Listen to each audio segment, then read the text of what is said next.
Hey, it's Ethan Skolnick for 5 on the Floor on the 5 Reasons Sports Network. This is the latest season ticket. Going to try to get you up to date on our reporting on the Kyle Lowry and other situations related to the Miami Heat. We can't speak to anybody else's reporting. We can say, however, that a lot of national reporters over the past 24 hours have confirmed much of what we've been saying on 5 on the Floor, Clutch Corner, Floor's Yours, and all the other 5 Reasons Sports platforms over the past week and even longer than that. So let's start here with Kyle Lowry. Everybody now is reporting kind of what we've reported, that the Miami Heat were in on Kyle Lowry. They are still in on Kyle Lowry. They have the approval from their two stars, Jimmy Butler and Bam Adebayo, to go after Kyle. There's obviously a very strong relationship between Jimmy and Kyle. We've been saying for about a year that Jimmy wanted to play with Kyle at some point, that if he could pick any guard in the league to play with, this is the one. Bam is a fan of Kyle as well, and there's a mutual respect there between those players. The Heat are going about building a team around Jimmy Butler and Bam Adebayo. That's where they are now. That's how they're going to proceed into the future. That's what we talked about on 5 on the Floor last night. So how did they get Kyle? Well, here's the thing. First thing, he has to want to go. Okay, and we felt that this would come to a head if things didn't go well with the Toronto/Tampa Raptors. Makes it easier to trade Kyle this season because he hasn't played in Toronto at all. He's a huge fan favorite up there. It's going to make it a little bit easier for them to deal with because, again, it's not like they've been able to see him in their building up the Air Canada Center this year. So then the question becomes, with a team that's reeling like Toronto, what do they want? And a lot of that comes down to young players and I don't think Masai Ujiri, their general manager, wants a full rebuild, but he wants to kind of reload. And again, Kyle was in the last year of his contract. He's in his mid-30s. It wasn't clear that they were going to re-sign him for big money anyway.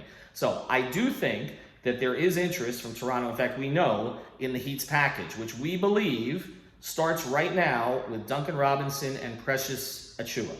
Those are the two main pieces. There was interest in Tyler Hero from Toronto. It's possible he could still get back into the mix, but the Heat have balked at that. Now, that doesn't mean they wouldn't trade Tyler somewhere.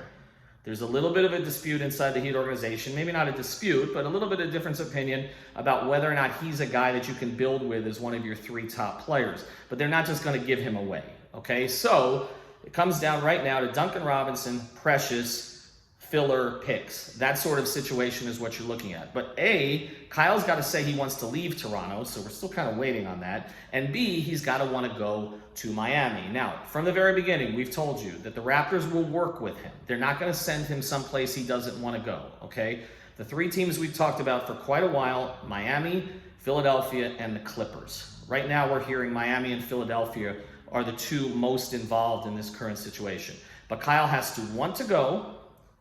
Toronto has to like an offer, which we believe they do. There has to likely be a 3rd or 4th team involved. Watch Detroit. That's the latest team that we're hearing about. Watch Detroit getting in the mix here to help facilitate something to, again, maybe try to add a young piece for their future because they are in a full rebuild, the Pistons are. Okay, and the other thing is the team that's getting him has to be willing to give him an extension, okay?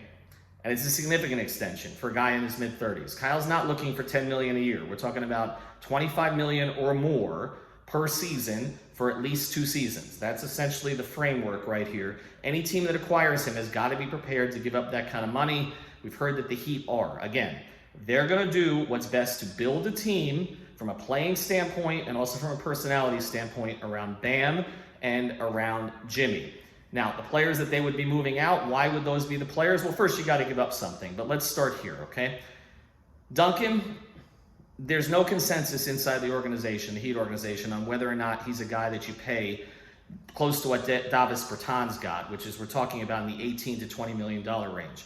Right now, Duncan is not closing games consistently for the Heat. That is how they measure guys to a large degree, and he's not one of their primary closers. Also, we know that teams have kind of figured it out a little bit with the dribble handoff stuff, and so his percentages have come down, and he's got to counter that in some way. He's 38% from 3, which is good, but not at the elite level that you pay that kind of a shooter. So that's the reason they may be willing to give up Duncan as opposed to Hero, who's cost-controlled here for the next couple of years. Now, Precious, they like Precious. I know Toronto likes Precious. The Heat viewed Precious as a guy who could kind of back up Bam and maybe develop into someone who plays with him. But unlike what Pat Riley said after they got him, that they could play together, Eric Spoelstra has used that for fewer than 20 minutes this season. So obviously he doesn't feel Precious is ready to do that. This team is on a very short window. Do you hold on to Precious for the possibility that in a year or 2 or 3 he can play with Bam and give you actual more minutes? Or are you on Jimmy's timeline, and so if you have to move Precious, you move Precious now? I think they've made a decision that for a guy like Kyle Lowry, Duncan, Precious, and filler and picks is something that they would be willing to do, as would be the extension. But right now, it's on Kyle Lowry. He's got to say, look, it's been great. I won a championship with you guys. Probably not going to re-sign me anyway. It's time to move on. I do think that likely happens in the next 24 hours. Now, there are other names, Oladipo, Dinwiddie. Our guy Greg Sylvander reported about Malcolm Brogdon is out there in the market. So there are other players who could come into this.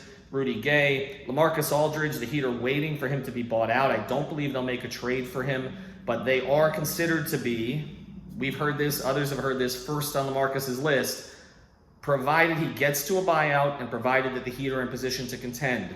Adding a player like Kyle Lowry would put them into position to contend. The one other thing, I've heard Goran Dragic is not in this particular trade. Doesn't mean he couldn't be added. Lowry and Dragic did play together in Houston for about a season and a half. About a decade ago, they played about 350 minutes together, pretty much even in terms of how they did when they were on the floor, but a lot older, and Lowry could pick up some of the defensive responsibilities that Dragic can't. So that's where things are. We'll keep you posted on the 5 Reasons Sports Network. We got a live stream, 1 o'clock to 4 o'clock on Thursday.